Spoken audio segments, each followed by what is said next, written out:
Hello everyone, today I'm going to do my first rack of beef ribs.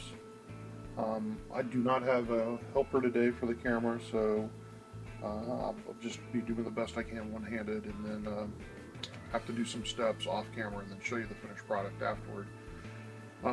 For the ribs, I do just like the pork. I rinsed them off real well, and then pulled off the membrane off the back. Got extremely lucky, and that membrane came off in one piece. I've seen plenty of videos where people really fought to get the membrane off on a beef rib, so got lucky there. So what I'm going to do, since it is essentially steak, or at least in my opinion, I'm just going to use some mustard for the binder, and then just some cracked black pepper and some garlic sea salt. So I'm going to go ahead and get the mustard on there, get the seasoning on there, and we'll be back when I'm done with that.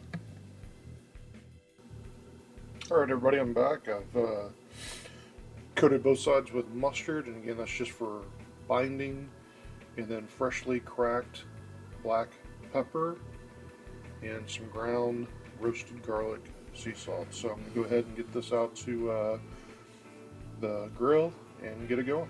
Meet you out there. Alright everybody, I've got the beef ribs on the grill now that I'm using as a smoker. So just real quick, I got a pan of water underneath there. I got a pan of water on top here that does a couple of things. That keeps it nice and moist inside so nothing dries out. With these being beef ribs and the amount of fat on them, not sure it dry out anyhow. It also helps regulate the heat inside the grill. Keeps it kind of like a convection oven. Keeps that heat moving around at an even pace. So right now I've got a pretty good fire going, hot coals. I'm sure you can see the hot coals. Also, I have some apple wood in there, so I'm going to go ahead and get the lid on here, get the dampener adjusted, and let's see if we can keep this around between 230 and 250, and we'll check on it here in a little bit. Okay, I just put the lid on it, and so you got a good amount of smoke coming out there. For the first 2 hours or so, I want to try and get as much smoke on those ribs as possible. After the first 2 hours, not really worried about the smoke anymore, just worried about a constant low and slow temperature to cook it at. And again, just got this on there, and it's starting to climb up now. So what I'll do is I will stay out here, keep an eye on that, and adjust those dampeners until we get between 230 and 250. Alright guys, it's been about 10 minutes. You can see we're just right at 250, maybe a tick over. I've adjusted the dampeners where it's just barely open. I'll go ahead and leave the bottom ones wide open and just adjust my temperature using the top ones here. So you can see it's just barely open, but you see a good stream of smoke coming out of there. That's another thing, since I have my heat source and my smoke on this side, you go ahead and when you put the lid on, you put the dampener on the opposite side, and that just helps draw the smoke from the side over to the side that your food's on, so you get that smoke on there. So again, we're just gonna let this go for probably about an hour before I come back out here and check on it, and we'll see you guys a little later. Alright everybody, it's been 2 hours. Looks like it's about 220. Still plenty of smoke. I did come out here a little bit a while ago and kind of stir the coals around, so you can see that smoke's really going right now. Filled up the water pan. So here's how it's looking right now after about 2 hours. Let that keep going for a while. Again, I've got 2 hours of smoke on it, so not really worried about the smoke right now. I'm using apple wood, so it's not real strong. So we'll go ahead and keep that going. Keep an eye on the temperature.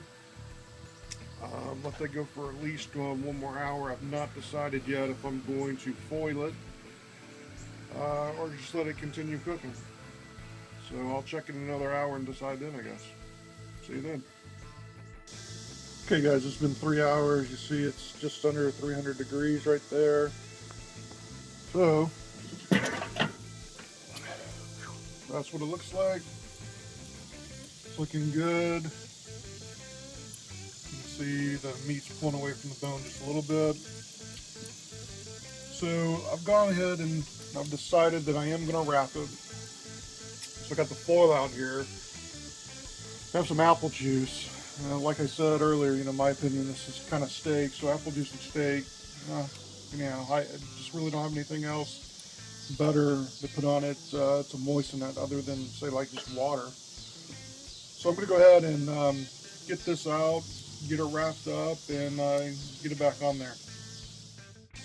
Okay, I got the rib out on the foil now, and I'm going to double foil it. Again, I'm going to take a little of that, just kind of pour in there. And this is mainly just for moisture to kind of help tenderize the ribs. So it doesn't take too much. So let me get this wrapped up. Probably get some more coals going on there to maintain the heat, and we'll be back in a little bit. Okay, I got the ribs wrapped, and I did it so it's the meat side down, bone side up. Of course, all the seal and everything's on the top part, so nothing leaks out. Go ahead and put some more charcoal down there, and I'll go ahead and put the lid back on. I'm going to leave the vents wide open to make sure that fresh charcoal actually lights. And I'll be back out here probably in about 10 minutes, check on it and adjust the dampeners. After that, I'm just going to let that go, or the ribs go for about 2 hours, and we'll be back and check it then. Okay guys, this is after 2 hours being wrapped with that apple juice. As you can tell, that meat really pulled off the bone. So a lot of this is the fact that the beef ribs that I got were cut really close to the bone to begin with. So we call those shiners. The bone sticks through, there's no meat. So this thing's full of shiners. But the meat feels really tender, so I'm gonna go get a temperature probe and kind of poke in there and see how tender that feels. Definitely want that meat cooked just a little bit longer though, and get a little less. It's just kind of really moist from being in that apple juice. So let that dry out a little bit. We'll be back in a little bit. Alright guys, here's the finished product. Like I said, the ribs don't have much meat on top of the rib, so you get a lot of pull away, or what they call shiners. Basically the rib shows through the meat. So let me cut a piece of this off and then show you guys how it looks on the inside. Alright guys, there it is. You can kind of see that smoke ring there. Definitely done. I didn't even check it with the temperature. I just stuck the probe in and went in through like butter. So I'm gonna get these served up to everybody and enjoy dinner. Thanks everybody for watching, and if you like, please subscribe.